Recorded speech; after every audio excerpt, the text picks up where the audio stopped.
Et puis c'est un baroudeur de la défense. Et quand il avance des éléments, il dépasse le stade de faisceau de présomption. On n'est plus dans le faisceau de présomption.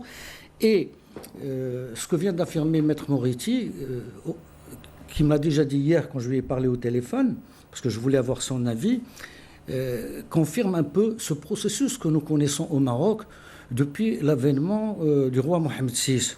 On ne compte plus le nombre de livres, le nombre d'écrits qui ont essayé d'atteindre psychologiquement ou de fragiliser psychologiquement le souverain, de le déstabiliser politiquement, sans jamais y réussir bien sûr, mais il y a, on le voit régulièrement, cycliquement, en France, des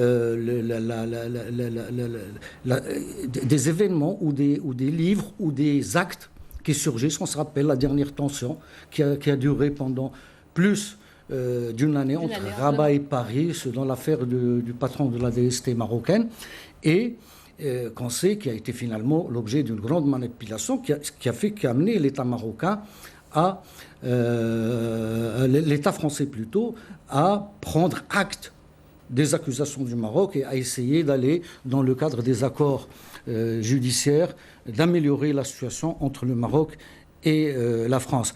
Il y a un autre aspect, il ne faut jamais l'oublier, c'est le côté algérien. On sait qu'en France, le lobby algérien s'active énormément, dépense beaucoup d'argent, investit dans les hommes, noyote un nombre de médias. On les connaît, on ne va pas les citer pour ne pas ouvrir tous les fronts ce soir, mais je ne vous donne qu'un exemple. Bon, on ne parle pas d'Éric Laurent. Éric Laurent, c'est qui c'est. Il passe de laudateur à détracteur, et puis c'est quelqu'un qui goûte à tous les râteliers, et là où il trouve à manger, il va manger. Catherine Gracier, par exemple, ça fait 15 ans qu'elle est dans l'hostilité au Maroc. Qu'elle s'acharne contre le Maroc. Elle s'acharne contre la Tunisie, elle s'acharne contre la Libye, enfin l'affaire Gaddafi-Sarkozy. Mais jamais il ne lui est arrivé ou lui est passé par la tête de s'attaquer ou de prendre d'évoquer le régime algérien, le pouvoir algérien. Et on se demande pourquoi. C'est une question légitime. Alors, ce n'est pas de la paranoïa, c'est une question légitime. Cette affaire génère une certaine forme d'incrédulité, suscite beaucoup d'interrogations. Qu'en est-il ici au Maroc, puisqu'il faut se rappeler que le premier ouvrage coécrit par Éric Laurent et Catherine Gracier à charge contre le Maroc a été alimenté par des sources d'information ici dans le Royaume. À votre avis, quel type de signal cette affaire leur envoie-t-elle? Elle leur envoie à leur propre image, des comparses qui alimentent des gens qui sont payés ou qui cherchent à être payés pour atteindre à la stabilité du Maroc pour rester dans le général. Aujourd'hui, ils doivent être dans leurs petites chaussures. On les connaît, on sait.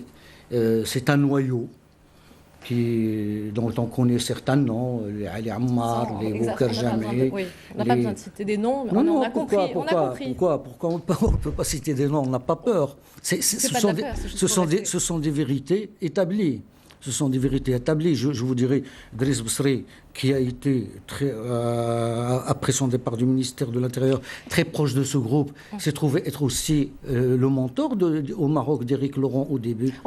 Ce n'est pas des hasards. On aura compris, mais j'aimerais bien qu'on reste exactement sur le type de signal. Au-delà des noms, le type de signal que cela leur renvoie-t-il? C'est que c'est des billes d'un roulement qui les dépasse. Vous savez, un roulement, il y a des petites billes qui tournent, qui aident à faire tourner la roue. Et ben, ce sont que des billes et qui doivent aujourd'hui comprendre. Ils sont connus et ils se connaissent. Ils vont se reconnaître dans ce dispositif qui les dépasse énormément. Naïm Kamel, merci pour cet éclairage et merci d'avoir donné votre opinion. Voilà ce que l'on pouvait dire ce soir sur cette affaire. Autre grand titre de ce journal, la reprise du dialogue interlibyen. Un nouveau cycle de pourparlers de paix a commencé à Srerat sous l'égide de l'émissaire de l'ONU, Bernardino León, qui tente de parvenir à un accord sur la formation d'un gouvernement d'union